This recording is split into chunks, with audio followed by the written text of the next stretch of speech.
So now we're starting to get some clarity, and I use that term pretty loosely. We're starting to get some clarity as to some of the players that LSU is going to target in the transfer portal. It's mayhem. There are thousands and thousands of players in the transfer portal, and you just kind of, it's like a dog chasing cars. I mean, there's always another one going the other way. And so based on reporting, some from the national level, some from the local level, we've got an idea as to some of the players early on that LSU is taking some interest in, and that interest may be reciprocated. So let's go through some of these players and how much sense they make for LSU moving forward. And before I get into it, I want to suggest, obviously, as of 5 weeks ago, I didn't feel super awesome about LSU's prospects in 2025. You're talking about a lot of key pieces moving on and then a really difficult schedule. And I'll say this, starting to see some of these names leak out and understand just how much talent is available this time of year for next year's team, you start to look at it and go, oh, you can get a lot better. And we knew that, but at the point you're saying it in November, if you're saying that on November the 13th, you don't know anybody that's going to be in the transfer portal. Now you're starting to see some names, and I can start to, even though LSU's not going to get all these guys I'm listing, I can start to look at some of these players and go, oh, yeah, that makes a big difference. Oh, he would fit there, and you could shore that up. And you start to understand the exact pieces that could come in, not will, but could come in and really make this roster look whole. Yesterday, I went through the top portal needs that LSU had. Talked about wide receiver, talked about edge, talked about safety, talked about tight end. These are places, including the offensive line, you've got to shore up. So let's start to look at some of the names that we know LSU is expressing some interest in right now. Off the top of the list is Luke Hasz. Luke Hasz was a top 100 player in the country. He was a consensus 4-star out of the state of Oklahoma, and he signed with Arkansas 2 years ago. He came on in his true freshman season right out of the gate that first month and was great for Arkansas. Really had an immediate impact on that Arkansas offense. Then he got hurt, and he missed the second half of his freshman season, and he came back this year, and his numbers weren't eye-catching, but he did lead Arkansas in touchdown catches. It was 4, but he led the team in touchdown catches. Over 2 seasons, which was basically a year and a half because he missed a half a year to injury, he had 42 catches, 577 yards, and 7 touchdowns. He's 6'3". He's over 240 pounds. He's played in the SEC. He is an absolute proven commodity in that way, and he is going to visit LSU today. He's reportedly going to stay through tomorrow, and he's also going to make trips to Ole Miss and Alabama. This is a guy who is from Oklahoma, went to Arkansas, visiting LSU, Ole Miss, and Bama. You get a sense that he wants to be in the SEC.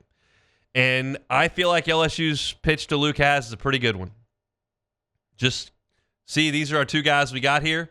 You're a little more filled out than those 2 guys are. You're a little bit more complete a football player than those 2 guys are at tight end. And oh, by the way, the guy we just had in that position at tight end is probably going to be an All-American and probably going to be a second-day draft pick, and it's the most productive player at that position in the history of our school. And oh, by the way, you don't even have to just look at this offense.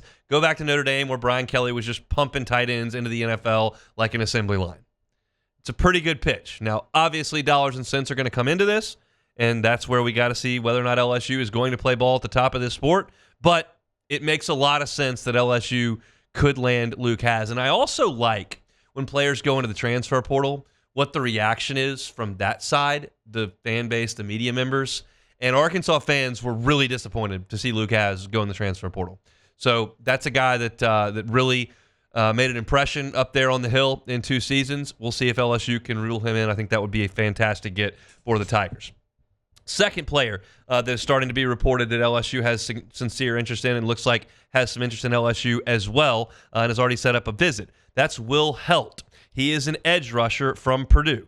6'6", 250 pounds, long, rangy, has filled out, was a 3-star recruit when he signed at Purdue, has played 2 years there, and then last season in 2024, 56 tackles playing defensive end for Purdue, 5 sacks, 10 tackles for loss, which is, I believe, 10th in the Big Ten for TFLs.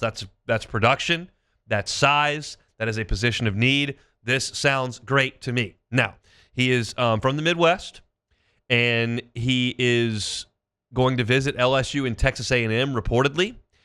We know that Texas A&M took Nick Scorton from Purdue last year. He had a monster year at Purdue, had a good year at Texas A&M, especially in terms of tackles for loss. The sack numbers were a little bit down, but he's going to be a top 20 pick in the NFL draft. How good of friends is he with Nick Scorton? And does he feel the same way about Texas A&M that Nick Scorton did? Keep in mind, Heldt is from the Midwest. Nick Scorton is from Bryan, Texas, which, if you're unfamiliar, Bryan College Station are sister city. So he's literally from the backyard of A&M. That had a lot to do with him becoming an Aggie. I think LSU's got a great sales pitch here as well. You've got Kevin Peoples on staff, who was, I think, integral in the development of Savion Jones and Braden Swinson. And those guys really excelled in their money year, their draft year. And this theoretically is a draft year for Will Heldt. He certainly has another year on top of it if he wants to use it.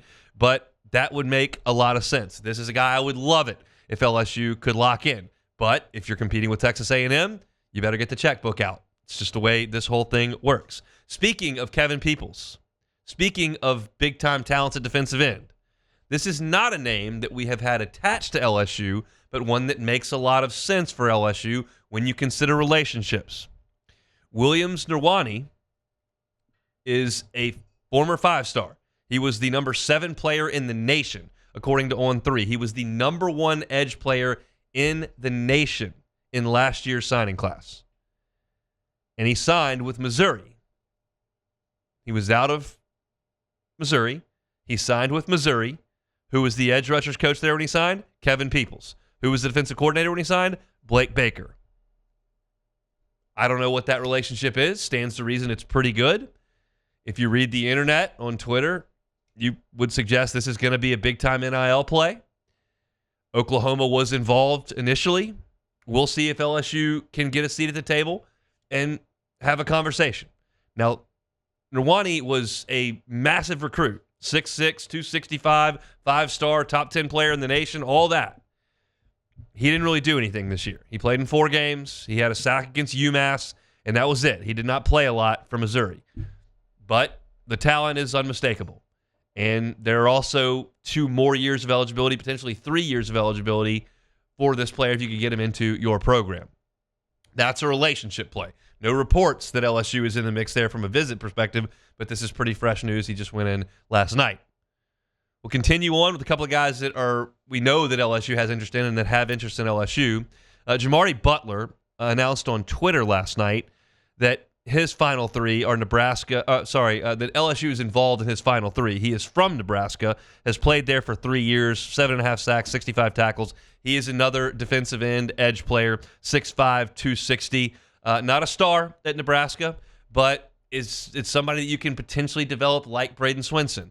Braden Swinson was not a star at Oregon. He had like 30 career tackles. He played some outside linebacker. He played some edge. He was kind of just a guy. And he came to LSU, and for a month, really, the season there, that was really impressive. So I think that that's a guy that they're going to take multiple defensive ends in this class. I've just listed Heldt, Nwaneri, and Butler. So we'll see how things progress there. Last name here on this list for this segment is Zechariah Poyser. He is a safety from Jacksonville State. He is 6'2", 190 pounds. He just finished his redshirt freshman season at Jacksonville State. 47 tackles, 8 TFLs, 3 interceptions. LSU's safety play this year, not nearly good enough. Kylan Jackson just went into the transfer portal. We'll see what happens with Sage Ryan. We'll see what happens with Major Burns. You've obviously got Deshaun Spears, who is on campus here. Jordan Allen has gone to the transfer portal. So you've got a lot of shakeup at the safety spot. You're going to have to take 1 or 2 there. And Zechariah Poyser is one of the first guys that they've identified. And keep in mind, not every transfer has to come from the highest level of school. Not every transfer has to come from Alabama. Not every transfer has to come from Ole Miss or A&M. You can find diamonds in the rough elsewhere, and we've seen that consistently all over the conference and in the country. So I'm not going to dismiss Poyser just because he went to Jacksonville State. The measurables are good. He was productive there, and you've got a need for some talent at safety. So these are the first 5 names I wanted to bring to the table. We're probably going to do this segment every day. I think this is going to be an everyday segment for 2 weeks because you're going to get multiple players that are going to visit consistently. Finals are wrapping up all across the country, and you're going to have folks that are going to try to make a decision here in the next 2 weeks where they're playing football next year. Oh, by the way, you got teams that are trying to prepare for bowl games, trying to prepare for college football playoffs, but this is going on as well. So these are some of the names, and quite frankly, I'm good with just about all of them for LSU to take because you're talking about positions where you can't really field a team. You don't have enough edge rushers to field a football team right now. You don't have the requisite amount of healthy wide receivers to function as a football team. And you don't have a tight end capable of putting his hand in the dirt and consistently winning at the point of attack. So there are things that you absolutely have to do. And LSU's in the mix for it. We know that they're on the phone. We know that they're booking visits. And I don't question whether or not they can get guys in for visits. They got everybody getting for visits last year. They can get somebody in. It's finishing the deal. And that's where the rubber meets the road on this thing. And I don't know. I don't know what these players are commanding on the open market. I don't know what LSU has to spend. I don't know how judicious Brian Kelly wants to spend about making sure you don't overspend there because you also have to fill here. Like, we just don't have enough data. We don't have a big enough sample size to know exactly how LSU wants to handle this. It sounds well and good to sit back here from the peanut gallery where basically I'm sitting right now and go, well, they got money. They had $1.5 million for Bryce Underwood. Just go pay the dudes. It sounds good. I don't know how much money they have. I don't know what Luke Hasz wants. I don't know what Will Heldt wants. I don't know what Williams or Wani wants. I have no idea. So I can give you the names as they're reported. I can tell you whether or not it sounds like a good fit. As far as how things finish in this madness that is the transfer portal with agents working the phone line constantly, I'm just going to be in wait-and-see mode on that. Hey, thanks for watching Hunt on LSU. Before you get out of here, do us a couple of favors. Hit that like button, leave your comments below, and subscribe to the channel for all your Fighting Tiger football talk. See you next time.